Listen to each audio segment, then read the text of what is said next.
ஒரே வார்த்தை. எந்த கோயிலுக்கு போனாலும் கிடைக்காதனாலும் இந்த கோயிலில் கிடைக்கும். உடம்பு சொல்லாமல் வரும்போது இந்த கல், இந்த படுக்கிறோம்ல கல், இந்த கல்லுடைய அருமை தெரியாது. அப்போ ஒரு நாள் படுத்து பார்த்தேன். அதோட அந்த உடம்பை என்ன இதுக்கு வந்தனோ, ஒரு ஆஸ்பத்திரியில் மருந்து சாப்பிடல, மருந்து ஊசி எதுவுமே போடலை, அந்த கல்லிலே படுத்து தேவையாகி போச்சு. ஒரு 3-4 ட்ரிப் படுக்கும்போது அந்த நல்லா தெரியும், நம்ம உடம்புல ஏதாச்சும் ஒன்று இருக்குது, இழுக்கிறது, அந்த மாதிரி பண்ணுறது நல்லா தெரியும், லைட்டாக தெரியும். ஆனால் அங்கே இது முடிச்சுட்டு நம்ம வீட்டுக்கு போயிட்டோன்னே மொத்தமாக கிளியர் ஆகிறது நல்லா தெரியும். ஐயாவை இடும்ப மலை இது மாதிரி இருக்குது, அதுக்கு பக்கத்தில் படிப்படியாக இருக்குது. அந்த படியில் ஏறி நின்று பார்க்குற மாதிரி இருக்குது. அதில் கட்டில் ஐயா அட்டனங்கால் போட்டுக்கிட்டு பச்சை வெட்டி பச்சை சட்டையோடு படுத்து கிடக்குறாரு. அப்புறம் ஒரு நாள் செல்லில் பார்த்துட்டு இதே மாதிரி தானே சாமி அங்கே பார்த்தோம் கனவுல அப்படின்னு நினச்சேன். அப்புறம் அதுக்கப்புறம் 6 மாதம் கழிச்சுட்டேன். அதை விட இது பல மடங்கு பவர் உள்ள இதாக தான் இருக்குது. இப்போ 23 வருஷமாக பழனிக்கு மாலை ஓடி சின்ன வயசுலேருந்து போகிறேன். அதில் இல்லாத பவர் இதுக்கு வந்தாவே பவர் இருக்குது. கடைசியில் இங்கே வந்துட்டு ஐயா கோயிலுக்கு வந்துட்டு என்ன அழுதுட்டேன். தண்ணி விட்டவனே 3ஆம் நாளே கொண்டாந்து கொடுத்தேன். ஐயா என்னையா அப்படின்னம்னா அது காரியம் ஆகி போயிருக்கு, நடத்துகிறோம். அந்த மாதிரி நினச்சாவே போதும். அந்த மாதிரி நான் நடத்துருக்கு. எவனுமே முடியாதுன்னு சொன்னதை முடித்து காட்டினார், அந்த உடம்பு சரியாக்கி விட்டார்ல. அதை வாட்டுக்கேனில் போட்டு கலக்கி கொடுத்தேன். குடிச்சு ஒரு 1/2 மணி நேரத்தில் 2 ஆள் சாப்பாடை சாப்பிட்டுச்சு. சிவ சமாதியில் கொடுக்குறாருல சிறுநீர் சந்தனம், அதுவும் அப்படி தான், அதே மாதிரி தான் போட்டு குடித்தோம்னா உடம்பான அதை நினச்சிக்கிட்டு என்ன பக்கத்து வீட்டுக்கு இறவி முடியாமல் கிடந்தது விட, கல்லடப்பில் இருந்தது விட, இந்த பேர் வாங்கிட்டு போன சந்தனத்தை கலக்கி கொடுத்துருக்காரு இங்கே சொன்னதை வச்சு. சித்தர்கள் நேரத்தை பார்த்து கொடுக்க மாட்டார், நேரமே சரியில்லாட்டான்னு நம்மளோட போராடி அதை தீர்த்து வைப்பார். அதான் சித்தர்கள். நல்ல நேரம்னு சொல்ல முடியாது. எனக்கு கெட்ட நேரம் தான் சொன்னாங்க, அப்போ தான் நான் தேவையாக்குனேன். சரியில்லைன்னு சொன்னாங்களா, அப்போ தானே எனக்கு தேவையாச்சு. சர்க்குருவே சரணம். நான் ஒரு 5 வருஷமாக சிவ சமாதிக்கு தான் வந்துக்கிட்டு இருந்தேன். கோம்பக்காடை பற்றி தெரியாது. அப்போ 1 வருஷமாக ஒரு ஆள் சொல்லி இங்கே வந்தேன் கோம்பக்காடுக்கு. அப்போ உடம்பு சரியில்லாமல் தான் வந்தேன்.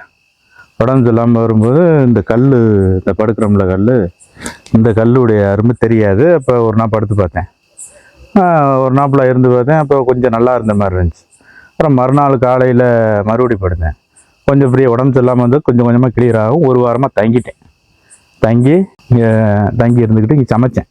சரி சும்மா இருக்கக்கூடாதுன்னு சொல்லிட்டு சமைச்சு போட்டுக்கிட்டே 1 வாரமாக இருந்து ஒரு 10 நாள் இருந்துட்டேன். 10 நாள் இருந்துட்டு போனேன்.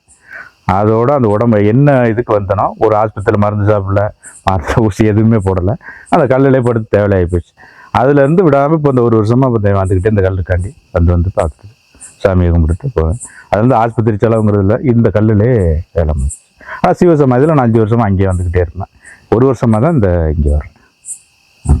இப்போ அந்த வைப்ரேஷன் ஒரு ஃபஸ்ட்டு ட்ரிப்பு படுத்துட்டு எந்திரிச்சு போயிட்டு திருப்பி மறுபடி படுக்கும்போது விடாமல் ஒரு 3-4 ட்ரிப் படுக்கும்போது அந்த நல்லா தெரியும், நம்ம உடம்புல ஏதாச்சும் ஒன்று இருக்குது, இழுக்கிறது, அந்த மாதிரி பண்ணுறது நல்லா தெரியும், லைட்டாக தெரியும். ஆனால் அங்கே இது முடிச்சுட்டு நம்ம வீட்டுக்கு போயிட்டோன்னே மொத்தமாக கிளியர் ஆகிறது நல்லா தெரியும்.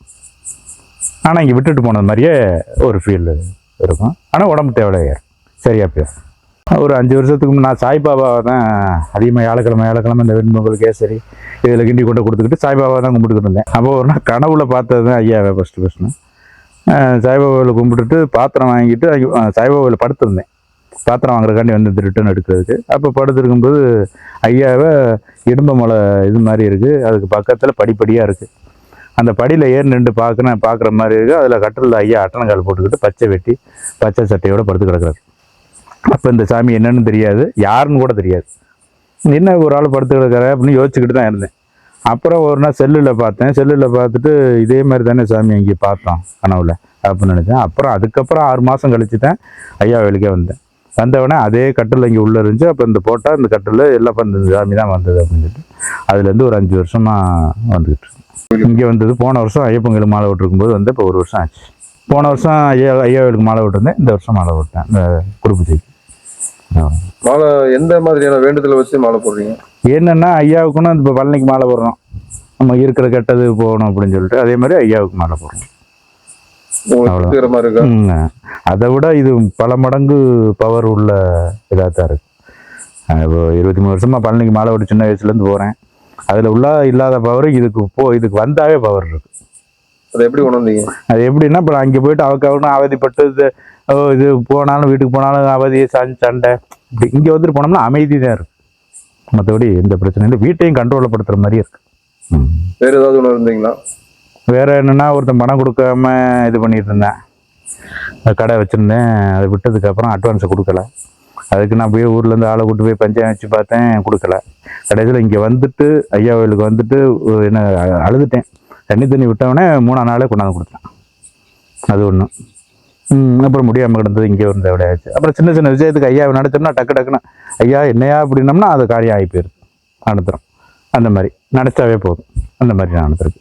ஐயா உங்களுக்கு காட்சி கொடுத்துருக்காரா? கனவுல தான் பார்த்துருக்கேன். கனவுல நிறைய ட்ரிப் பார்த்துருக்கேன். வாடசாமி அப்படின்னு சொல்லுவார். அப்புறம் வந்து யானையை பிடிச்சி கட்டிவிட்டேன்டா அப்படிம்பாரு. அந்த மாதிரி ஒன்று சொல்லுவார். ஆனால் அதுக்குள்ளது ஃபுல்லாக நம்ம உணரலாமா இருந்தாலும் தெரியும். ஐயாவை நீங்கள் உணர்ந்த மறக்க முடியாத ஒரு விஷயம் ஏதாவது இருக்கா? மறக்க முடியாதுன்னா, இந்த எவனுமே முடியாதுன்னு சொன்னதை முடித்து காட்டினார். அந்த உடம்பு சரியாக்கி விட்டார்ல, அது சொல்லலாம். சாதகமும் சரியில்லைன்னு சொல்லிட்டான். அதே முடிஞ்சிச்சு இந்த இடத்துல. அதே மாதிரி அம்மா இப்போ ஒரு மாதத்துக்கு முன்னாடி உடம்பு சரியில்லை. 3 நாளாக சாப்பிடல. தண்ணியை கொடுத்தாலும் சாப்பாடு இறங்காமல் அந்த மாதிரி இருந்துச்சு. அப்புறம் டக்குன்னு எனக்கு யோசனை வந்துச்சு. இங்கே இந்த இதில் கொம்பக்காட்டில் அந்த சந்தனம் பூசுவாங்க. அந்த பூசின சந்தனம் பாக்கெட்டில் போட்டு கொடுப்பாங்க. அந்த சந்தனத்தை வாங்கிட்டு போயிருந்தேன். டக்குன்னு எனக்கு அந்த யாகம் வந்துச்சு. அதை எடுத்து போட்டு காலையில் எடுத்து குடிங்க அப்படின்னு சொல்லியிருந்தேன். அப்படி அதை வாட்டுக்கேனில் போட்டு கலக்கி கொடுத்தேன். குடித்து ஒரு அரை மணி நேரத்தில் 2 ஆள் சாப்பாடை சாப்பிட்டு மறுபடியும் கிளியர் ஆகிடுச்சு. அதோடு கூட்டிக்கிட்டு இங்கே வந்தேன். கூப்பிட்டு வந்து ஒரு நாள் இருந்துட்டு திருப்பி கூட்டிகிட்டு போய்விட்டேன். அது ஒன்று அந்த சந்தனத்துக்குள்ள பவர். அதேமாதிரி திருநீருமே நான் உடம்பு சொல்லணும்னா அந்த திருநீரை போட்டு குடித்தேன்னா நல்லா கிளியர் ஆகிரும். அது ரெண்டுமே இது. அதே மாதிரி சிவ சமாதியில் கொடுக்குறாருல சிறுநீர் சந்தனம், அதுவும் அப்படி தான். அதே மாதிரி தான் போட்டு குடித்தோம்னா உடம்பான அதை நினச்சிக்கிட்டு என்ன இதோ அதை நினச்சிக்கிட்டு குடிச்சிட்டோம்னாவே காணாமல் போயிடும். அதேமாதிரி கையால் எது வலி எடுத்தாலும் திருநீரை உடம்பு ஃபுல்லாக குடிச்சிட்டோம்னா காலையில் அந்த வலி இருக்க மாட்டேங்குது. அந்த திருநீருக்கு அவ்வளோ பவராக இருக்குது.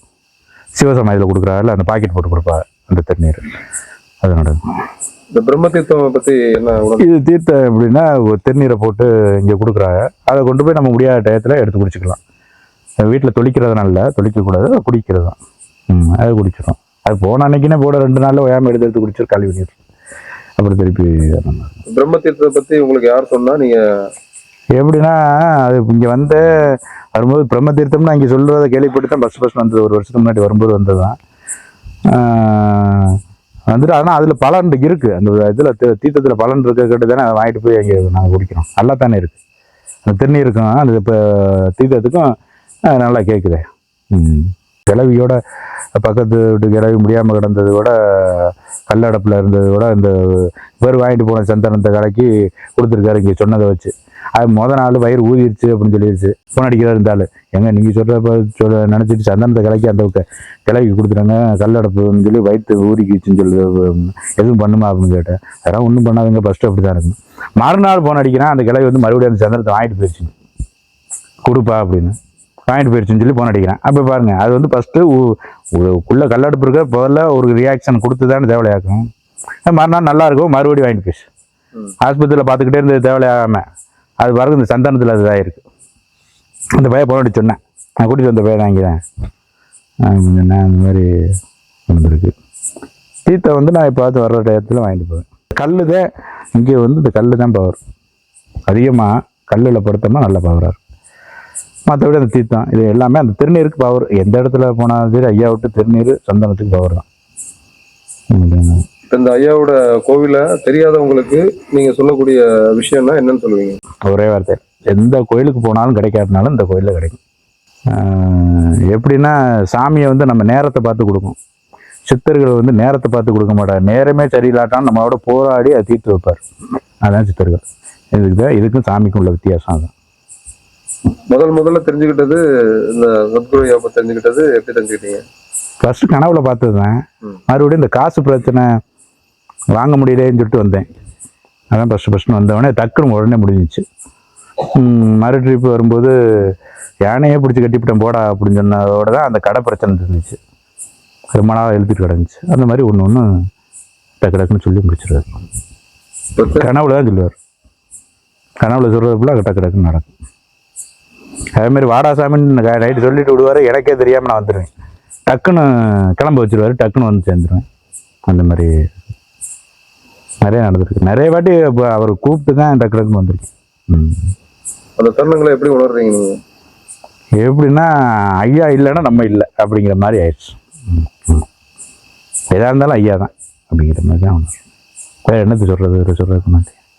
அதான் சொல்லல, ஐயாவுடைய அனுக்கிரகம் இருக்கவன் கண்டிப்பாக வந்தே ஆவான் இந்த இடத்துக்கு. அது இது மூலமாக தெரிஞ்சுக்கிட்டு வந்துட்டாங்கன்னா அதான் வந்துட்டாங்கன்னா அது கூட பலனை அவர் கண்டிப்பாக அனுபவிப்பார். இதுதான் அதோடைய. வேறு ஐயாவுக்குன்னு தனியாக நம்ம வந்த கோயிலுக்கு போங்க இது சரியாகாது, எது வந்தாலும் அவன் மனசில் என்ன இருக்கோ அதுக்கு தக்கன அது மாறிக்கும். அவன் இந்த காரியத்துக்காண்டி வந்து நினச்சாவே போதும், அது அப்படியே மாறிக்கும்.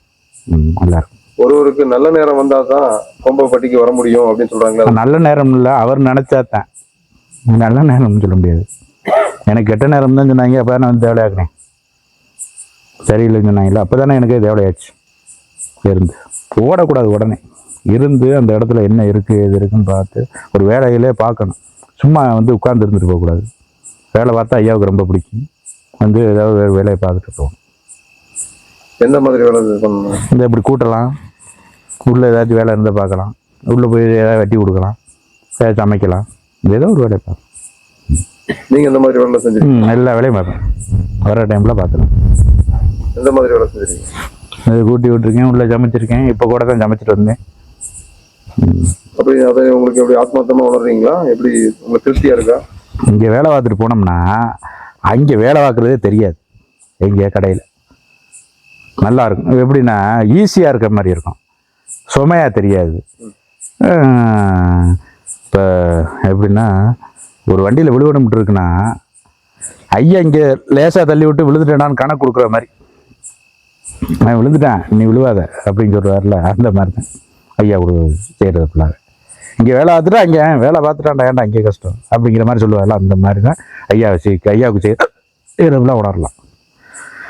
வரக்கூடிய பெரிய பிரச்சனையை கூட ஒரு சிம்பிளாக போயிடும், பெருசாக வர்றது சின்னதாக போயிடும்.